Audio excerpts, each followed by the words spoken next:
Welcome to The Explainer. So, you might hear the phrase business research and immediately picture some dry academic exercise, right? Well, today we're going to totally flip that script.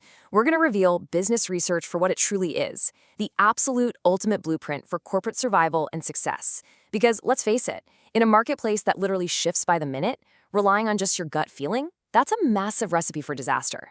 Structured, targeted information is the foundational bedrock of any organization's competitive edge. So grab your notebooks because we are going to completely deconstruct and rebuild your understanding of how businesses gather intel to win.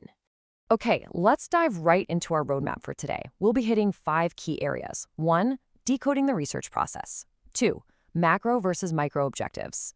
3, motivation and effective research. 4, the business advantage. And 5, ethics and business research. All right, starting with section 1, decoding the research process. What actually is research? Before we can go out there and leverage research to maximize profit, we need to get crystal clear on what it fundamentally is. And honestly, the literal breakdown of the word tells you everything you need to know.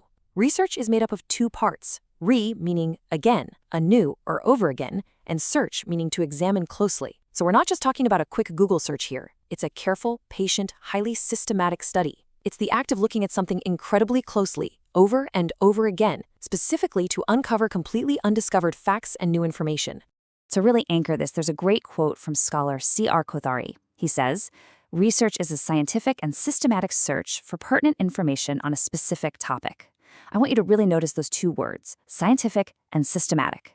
Because from a business perspective, we're taking this rigorous art of scientific investigation and applying it directly to gathering relevant intel on a company's activities. And the end goal of all of this? Using that incredibly systematic knowledge to make way better decisions and ultimately maximize profit. Moving right along to section 2, macro versus micro objectives. I want you to imagine research as a highly sophisticated camera lens. Depending on what exactly you need to capture, your primary objective is going to split down one of 2 branching paths. You're either going to zoom way out for macro-level research objectives, which deal with the big picture context, or you're going to zoom way in for micro-level research objectives, which are all about those highly specific, actionable insights. Let's break down how those actually differ in the real world. So, if we contrast these 2, the macro level is your wide-angle lens. These objectives aim to understand massive, large-scale trends that have huge implications.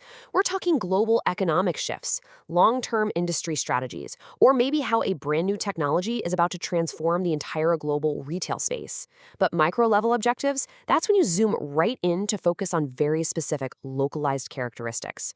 Think operational efficiency inside one single department, incredibly detailed customer preferences, or how one specific local store can implement that new technology to just make their daily customer experience a little bit better. The reality is, to survive in business, you absolutely need both lenses.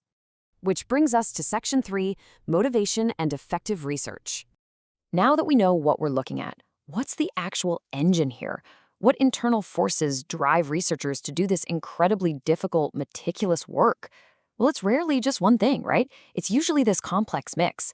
You've got personal interest and genuine passion for a subject. You've got academic and professional goals, like building a solid reputation. Then there's the drive for broader societal impact, actually solving real, tangible social issues. And of course, there's just the sheer intellectual challenge of solving a massive puzzle and answering complex questions in totally unfamiliar territory. That motivation is the core engine that keeps a researcher completely dedicated to the process. But look, motivation without strict discipline, that's totally useless. For research to be effective, it absolutely must have these 8 critical design features. Let's rapid fire through them. 1, a clear purpose. 2, a highly structured systematic process. 3, it has to rely on factual, empirical evidence. 4, it must be grounded in purely logical thinking. 5, it demands absolute objectivity, so no personal bias is allowed. 6, reproducibility, meaning someone else could run the exact same study and get the same results. 7, rigorous ethical standards. And 8, precision to keep errors to an absolute minimum. If your research is missing these, I'm sorry, but it just isn't credible or trustworthy. Let's jump into section 4, the business advantage. Okay, I want you to put yourself directly into the shoes of a business leader who is facing just immense market pressure. In that scenario, you literally cannot afford to guess. And that is perhaps the single most significant role of business research. It drives informed decision-making. By systematically gathering up all that relevant information about your business environment, your competitors, macroeconomic factors, shifting customer habits, research directly supports management at every single level. It takes dangerous, gut-feeling guesswork and totally replaces it with factual hard data. That's how you reduce risk and actually improve from performance. Furthermore, it is exactly how companies adapt. Because we live in a world of constant, concurrent changes, don't we? Markets shift without warning, crazy new technologies emerge literally overnight. Ongoing business research acts like an early warning radar system. It helps businesses stay relevant and competitive by spotting those current trends and long-term strategic threats way before they become fatal to the company. But here's the thing. Research isn't just some defensive shield you use to avoid failure. It's actually your ultimate offensive weapon. It propels innovation. It is the core engine driving new product development, identifying entirely fresh market opportunities, and fueling effective R&D. It's literally how organizations discover those new, highly lucrative pathways for massive growth and expansion. And finally, Section 5, Ethics in Business Research. Now, a tool as incredibly powerful as data collection requires some very strict safety measures. So let's slow things down for a second here, because without ethics, literally everything we've just talked about falls apart.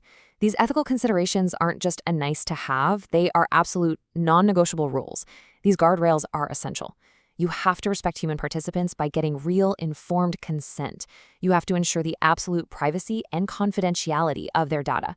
You must maintain total data integrity, which means absolutely no manipulating the numbers just to fit the narrative you want. And there has to be total transparency about your funding sources to avoid any conflicts of interest. Without these protections in place, your research completely loses all its validity, and more importantly, the public's trust. Which brings us to the ultimate question we really need to ask ourselves as we wrap up this explainer. In a world that is increasingly driven by just massive, overwhelming amounts of data, is your business actively and responsibly researching to build that solid blueprint for success?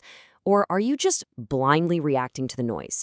The tools, those macro and micro lenses, the non-negotiable ethical guardrails, they are all sitting right there at your disposal to help you replace guesswork with total precision. But the choice of how you actually use them, well, that's entirely up to you. Thanks so much for joining me on The Explainer, and I'll see you next time.